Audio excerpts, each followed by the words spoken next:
Hey guys, before we go any further, I want to tell you about one of my favorite marketing podcasts. I think you're really going to enjoy. Believe it or not, it's a fun and funny podcast about email marketing. That's what it's called, the Email Marketing Show. They recently did an amazing episode called 6 Lies Your Email Marketing Platform is Telling You, which I love because these guys are so genuine and real in their opinions about what is working and what does not in the email marketing world today. You should definitely check it out. You can go find them in your podcast player of choice as the Email Marketing Show, or go to their website at emailmarketingheroes.com. When literally it was taken away almost at the drop of a hat, right? With the acquisition. And I was like, I never want to be in that situation again. Like, I never want to be in that situation again. I said, the only person that I want to be accountable to, the only person that I want to depend on is me. And I have the skills to be able to do that. And I don't, and I want to do that. You know what I mean? Entrepreneurs Enigma is a podcast for the ups and downs of entrepreneurship. So the wins and the fails that we all face being entrepreneurs, and how we learn from adversity. Every week I talk to a different entrepreneur with a story to tell. I'm Seth Goldstein. Come with me on the journey. This is Entrepreneurs Enigma. Let's get started.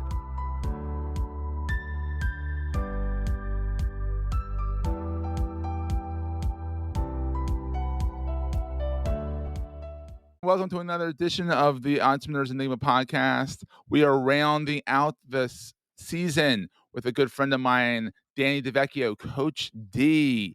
He is an Instagram, he's a sales coach in general who specializes in selling on Instagram. Did you know you could sell on Instagram? I didn't know that until I met Dan. and guess what? It works.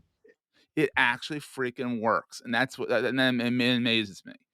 Like, I'm still working towards the point where I have the gonads to sell on Instagram. I can do it on LinkedIn. I can do it on Twitter. I can do it on everything else. But Instagram's so, like, really? You could sell on Instagram? I guess I figured when I'll introduce Dan in a second, I guess I realized you could do it if you're selling, like, apparel and stuff like that kind of sales.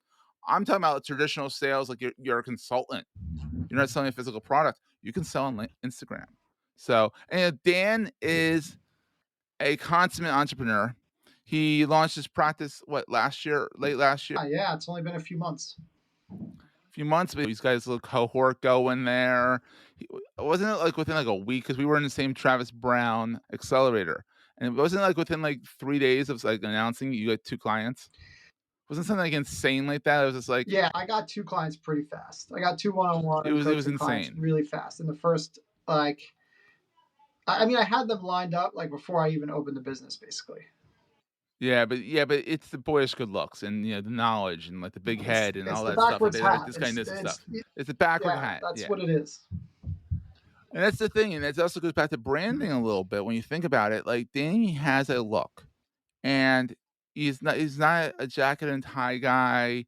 He's a backward hat and hoodie guy. Mm-hmm. But the thing, it's interesting because you know what? It works. It makes him approachable. Then what comes out of his mouth is so eloquent and down to earth and actionable right away, which blows my mind right away because it's like, okay, he comes across and when you first see him, you're like, all right, this guy's going to start doing a reel where he's doing a backflip or something. No, he comes out, he might do a backflip, but then he'll throw some, knowledge bombs at you as he's doing the backflip. I don't think he'll do a backflip. No, I'm not capable. I'm not capable of backflips. I am capable of knowledge bombs, though. Knowledge bombs. Oh my God! If you don't, and you're Coach D Sales. So Coach D is in Danny. Correct. Sales is in selling. Correct. How did you get started in sales? Like, tell us your origin story. Yeah, sure. So, I got started in sales in retail. I was in college, and I was not a good student. You don't have to be. I was a good student when I was a kid, like in middle school and like in the beginning of high school, and then then that kind of fell off. But so I was in college. I got a job. I was working at Radio Shack. I love Radio Shack. I love Radio Shack. You could find anything. Towards the end, you couldn't find anything there, but in the beginning, it was like, oh my God, you could find any widget or gadget there. Yeah, so I was a sales rep in Radio Shack, and I was doing that for less than a year or something like that while I was going to school. And they came to me from Radio Shack and they said, hey, do you want to be an assistant manager? And I said, yeah, sure. I'm like, am I going to make more money? Yes, I want to be an assistant manager, right? So they're like, all right, there's this class, and you come and you take this class, and then at the end of it, when we have a position available, we put you as an assistant manager at one of our locations. Got it. Okay. So I go to the class. It's week 2, and they say, we have a store for you. A store. A store. Wow, It was okay. like, we're not going to be an assistant manager. We have a store. We're going to make you the store manager. Oh wow, that's an upgrade. I said, oh, okay. You know what I mean? I'm a young guy, right? So I'm like, this is great. I'm moving up in the world quickly, and it was the worst. Can I curse on here or no? You can do Yes, it was the worst piece of shit store in all of Long Island. Oh no. Yeah, horrible. Like, it was the least traffic. It was like the worst staff, the most headaches. Like, it was a nightmare. I worked like open to close every day for like 7 days a week. It was so bad. But I paid my dues. I went to work at AT&T. I worked in an AT&T store, and selling mobile phones, iPhones. I was there for. Yeah, you'd be surprised. Like, people look at that and they're like, "Oh, that's just a retail job." That's a hard job to do. Like, you have to know the ins and outs of these phones, and you have to be able to sell them to people that have no idea what the hell they're doing. Yeah, and this was the beginning of smartphones. Like, I think I was there. I wasn't there for the first iPhone launch when it was like $1,000 and nobody bought it. Like, I was there for the next one. Like, when people knew what it was. Yeah, like at the iPhone 3 when they made it a little bit more, or the iPhone 3G or whatever, when they made it like a little bit more accessible, you know. So I worked as a sales rep for a year. I worked as a store manager for a year, and then I went to B2B sales for AT&T. Yes. So I did like 4 years of B2B sales for AT&T, selling to small and medium-sized businesses, and but selling everything now, like not just the mobile phones now. I was selling internet, I was selling voice over IP, I was selling like the full technology suite like that AT&T had to offer, right? Like advanced mobile applications. It was great. I did that for a little while. And then I got the opportunity to join this company called Spring Communications. And Spring Communications was an AT&T dealer. So basically what they owned, when I signed on with them, they owned about 500 AT&T stores across the entire country. Oh, wow. They were big. They were big. Yeah. But when I signed on to them, I signed on as one of the first B2B sales reps that they had. They were just starting a brand new B2B sales team. Oh, wow. So basically, within 3 months of getting to this company, they grew from 500 stores to 1,200 stores, by the way, because they were just acquiring stores. They started with 2 and they just kept acquisitions. And the company was actually owned by GameStop at the time. So after 3 months, I got promoted to a sales manager, and we built a team. We started with 8 people, and we grew it from 8 people to 150 in 3 years. It was really like me and like 2 other guys that kind of led this whole thing. Like, we didn't have a lot of resources. The company had just acquired like 1 million stores. So, they were not putting a lot of resources to the B2B team. So we did everything. We built the sales program. We did all the hiring and recruiting. We did the training. We did all the sales content, and we provided all the tools to the sales reps. It was literally building something from the ground up with really a very limited amount of resources. And it was awesome, man. Like, I was running around a lot. The last year or so, they did start to give us more resources because we were producing. So, hey, they're actually doing something. Yeah. Like, we were making more money than like some of their big stores, So, we started, like I said, I started going all over the country. So I had a team in North Carolina. I had a manager. I was going down to Atlanta. I was going to Florida. I was going to up in Boston, New England area, and Tennessee and Texas. And I was all over the country.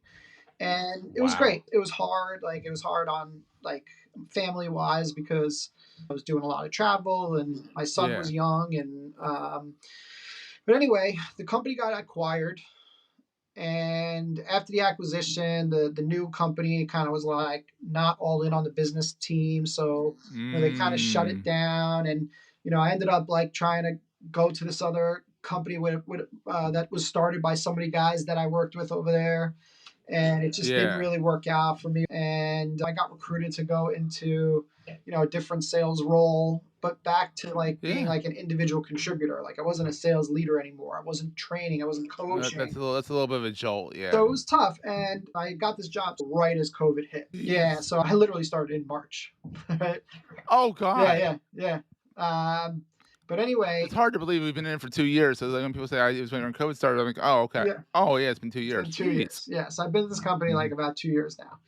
We're going to take a quick break, hear from our sponsors, and get right back to the show. You're listening to this podcast advertisement, so you know they're effective. But knowing which podcasts align with your target audience is impossible, right? Not anymore. Podchaser Pro is the one-stop shop for all podcast data like listener counts, demographic and geographic information, and contacts for thousands of the top podcasts across any topic or industry. Learn more at podchaserpro.com/MPN today. That's podchaserpro.com/MPN. But basically, like during the pandemic, I wanted to start a podcast because I really I had done podcasting before. For very successful, I had this crazy successful podcast about impractical jokers that had like 350,000 downloads, had an amazing audience that I can't even fathom like that I even had this type of audience, and I didn't even realize what I had at the time, right? And I walked away from it because my co-host quit, and I had just got promoted at work, and I started doing traveling. I couldn't keep up with it, so I let it go. But anyway, so I wanted to get back into podcasting. So I didn't know what I wanted to do, and I had this idea that I wanted to do this podcast, and it just went in a direction that I never intended it to go, and I just got like super frustrated with it, right? And again, my thought process behind the podcast was also to use it as a side hustle kind of thing in addition to Absolutely. It's what a lot of people need to do. If they don't do it already, need to do it as a side hustle. Like I work for myself, and this is my side hustle. Right. And I have a side hustle to my hustle. Right. Right. Let that sink in. Yeah. So it's a double hustle. There you go. It's a double hustle. I think I have like a quadruple hustle, honestly. I'm always up to I feel like, and a lot of people are like that, right? So I start learning about how to monetize podcasts, right? So I start doing the research and learning about the podcasting space and other ways outside of sponsorship to monetize. And that's where I start learning about course creating and coaching and, kind of using your audience that you've built on your podcast or your platform and figuring out how to sell to that audience. But what happened with my podcast was that it turned into a parenting podcast.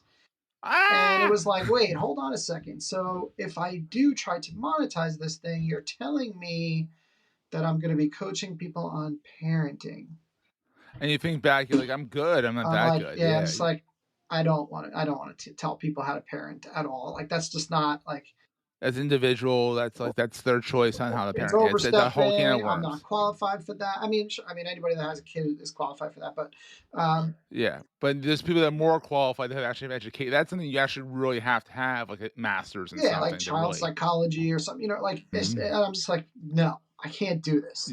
So now I'm like super frustrated. I don't know what the hell I want to do. And I just changed jobs. So I started to like create this Instagram account around this job that I had. And, just put up a post like here and there, just to kind of have a little bit of a presence. And it wasn't really going anywhere. Typical millennial. Yeah, it wasn't really going anywhere. And at this point, I was so frustrated with the podcast, and I had joined a podcast mastermind group, which is where we met. And the coach in this mastermind group, Travis, I showed him brilliant guy, this other Instagram account, and he goes, "I didn't even know that there was this business version of Danny," And I started to kind of lean into that. And I dropped the podcast. I turned it into a live series, which I've been on. And it's called Small Biz Savvy Live, where basically I just talk to anybody who has value to bring to the small business community and ask them to share their expertise with the small business community. That's it. I'm a big small business guy. So I started this on Instagram, and then I started saying, well, you know what? I have been coaching and training salespeople for many years. And now I'm back in this individual contributor role, and I don't get to do that anymore, which was my favorite part of what I did. Yeah, it's developing people and making them successful, which makes you feel good, which makes you successful, and all that stuff. Correct. Now, like again, as an individual contributor, you're helping people, right? Because you're helping clients, you're helping businesses. You're more B2C, you're more B2 person versus B2 your team. Correct. So I wanted the opportunity to, work with people and help people get to a goal and help them achieve results, right? And I started putting it out there and started gearing my content towards that.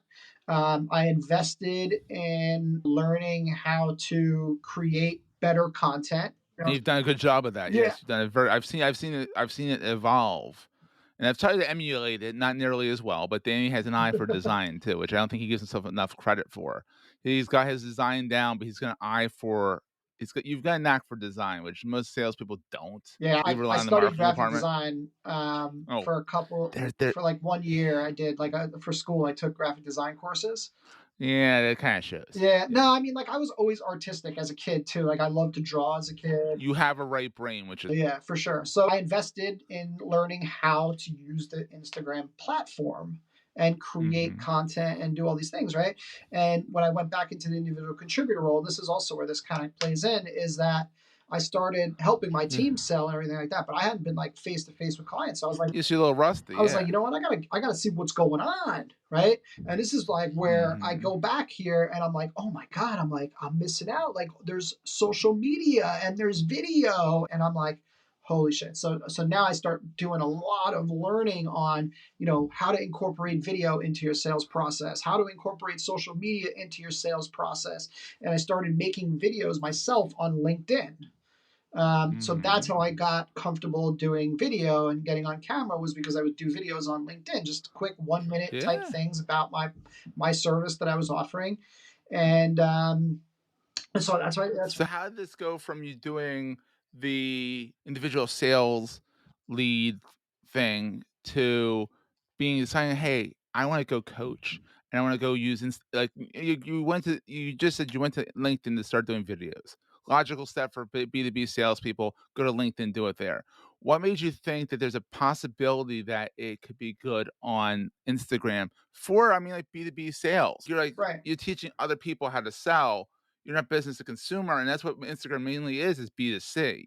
What made you realize that, like, shouldn't be on LinkedIn as much? And I mean, I'm sure you still dabble there, and like you're not like, So I use but your sweet spot is Instagram. Yeah, so like I sort of have it separated, and at some point it's going to not be separated, right? My LinkedIn like is for me to target people for my regular Your 9 to job, 5. right? Yeah. And my Instagram is for me to target people for my side hustle, right? It's interesting, right? Because what I feel like, because I have to represent my company on LinkedIn, I can't portray myself. I have to, I can't like You have to keep things separate right I now have to because it's a side portray hustle. their Yeah. brand also. You know what I mean? Like It's a little bit more complex. I totally get right. it. So I can't show up on LinkedIn in a backwards hat and a hoodie and give stories and tips like I could do on Instagram, right? Because, At least not yet. right. Yeah. At least not yet. Right. It's also good though when you think about it, it's a good thing because you have like a lot of entrepreneurs like jump into entrepreneurship and they don't have the main hustle.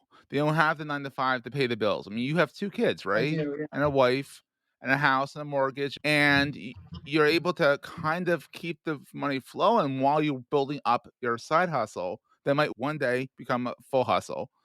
And I mean, you're lucky that way that, like one of my questions I always ask is, what's the scariest thing about being an entrepreneur? And one of the biggest things they say is like not knowing when the next paycheck's coming from. And what's the best thing about being an entrepreneur is always like the flexibility and the freedom, and I'm sure how's that play into it? You are a entrepreneur over at the business because you have to be when you're in sales, is being an entrepreneur. Sure. What is the best thing about being an entrepreneur, even if it is a side hustle to you? I don't have to represent somebody else's brand. It's only my brand. It's me. It's my personal brand, and I am only accountable to myself too. You know what I mean? Like I'm only accountable to myself. Like I don't have to be accountable to anybody else. Like I don't need to be micromanaged or anything like that. Not that I'm being micromanaged right now or anything, but when that whole thing happened where I was on a trajectory that was going really well, you know what I mean? Like I got promoted quickly. I got promoted again to director. I was on a path, and I never thought that I was going to get off that path. I was very happy. Yeah, I had great mentors. I had great peers. I built, and because the company was nationwide, I've got, I can go to any state in the country and know people, and because I've built this amazing network through this job. But then when literally it was taken away almost at the drop of a hat, right, with the acquisition, and I was like, I never want to be in that situation again. Like I never want to be in that situation again. I said the only person that I want to be accountable to, the only person that I want to depend on is me, and I have the skills to be able to do that. And I don't, and I want to do that. You know what I mean? So, right now, I enjoy the job that I'm doing. I'm definitely helping people out. I sell outsourced HR services and payroll. So like I'm helping. That's needed. I'm helping people with all kinds of getting all kinds of loans and from the government and stuff like that. So like I'm helping businesses like get money, which is nice. And like I said, and I do enjoy that, but I am very much enjoying being creating content. I love to create content, right? If you follow Danny, you can see that it comes through that you love it. Yeah, it's a podcast. You know, as a podcaster, I still get to do interviews. I still get to. I mean, I did a live yesterday with Tyler Archer, who's a well-known sales coach on Instagram. Yeah, and you know, we just were answering people's sales questions for an hour. Instagram Live, if people know to go to Danny's profile, follow Danny, and they know they can get some business advice on Instagram. Like you just, and that's me, my mind blowing. Like I never thought of Instagram that way until I met Danny. So you've literally blown my mind. Yeah. So here's how you look at Instagram, right? And you know, for anybody that is interested in potentially, you know, looking at Instagram as a place to get business from, is there are 200 million people on Instagram that hit at least one business profile every day. Yeah. 90% of the 1.5 billion people that are on Instagram follow businesses. So at least one business, right? For a billion people, right? So you can do business with people all over the world. If you have a service-based business or a coaching, consulting type of business, you can do business with people all over the world on Instagram, and the platform is extremely interactive. It is. It's so much better than the parent company, in my opinion. It's mind blowing how they're related, but they're not. Like it's just like I love Instagram, and I feel dirty saying that I like Instagram because it's owned by Meta, but it's different. Yeah, I mean, I very rarely go on Facebook. Like I sometimes I want to go to support somebody in a group. But so Danny, here's a question I always ask people, and it's from our friend Travis Brown. It's from his pod deck, his interview deck. So we're going to highlight because Travis is known as pod decks originally. What is the most important thing to carry with you all the time? What is the most important thing to carry with you all the time? Oh God, I would like. I mean, it's my. I love this question. It's my phone. It sits on my desk all day long. So I'm like, this is my favorite question. I don't touch any. I have all his decks. I have his app. I don't touch. I even made a deck for him. I don't touch any of them. This is the only card I pull out. And it's like it's the most brilliant card, Travis. I'm saying that to Travis, who's going to hopefully listen to this. I love this card. So, what is the most important thing to carry with you all the time? Now, it can be metaphysical, or it could be physical, or it could be both. Like I've asked this a bunch of times, and I've heard all wacky things. It's been amazing. It's no pressure. I know, and I'm delaying. I'm hesitating because I almost hate my answer, which is my phone. It's my phone because it's everything that you could possibly need in one device. Like it is. Anytime I want to get a piece of information, boom. I want to take a picture, boom. If you leave your house without your phone, like you're fine. Like you feel naked. You actually feel naked. Like I can't survive without. Oh, this thing. It's scary. Every time I go into a store to pay for something, I pay with my phone. Like I don't I have a wallet. I barely even carry my wallet anymore. Everything. You don't have to if you forget your wallet. It's like okay, I have my phone. My whole life is in your phone, so it's like. It's like you said, you almost hate that answer because you're just so like tied to the phone all the time. And especially like, when your business is on your phone too, right? So like, again, like Instagram is my business. So like everything that growing on Instagram is Danny, how can people get in touch with you if they want to pick your brain about selling on Instagram, sales in general? What kind of hat to wear backwards? Like all that stuff. Where can people find you? Where's the best place to reach out to Danny Delveccio? Instagram. It's Instagram. I'm at Coach D Sales on Instagram, and or you can come to my website, which is CoachDannyD.com. Thank you, Danny. You are flipping awesome. I appreciate that. Thank you for the glowing endorsement right there. I do appreciate it. Thanks for having me. It was fun. That was a great show. Hey, if you're enjoying Entrepreneur's Enigma, please give us a review on the podcast directory of your choice. We're on all of them. And these reviews really help others find the show. Also, if you're getting value from the show and want to buy me a coffee, go to the show notes and click on the link to help me stay awake while I bring you more great episodes to your ears. That's in the show notes, and I look forward to the next episode. Take care, guys.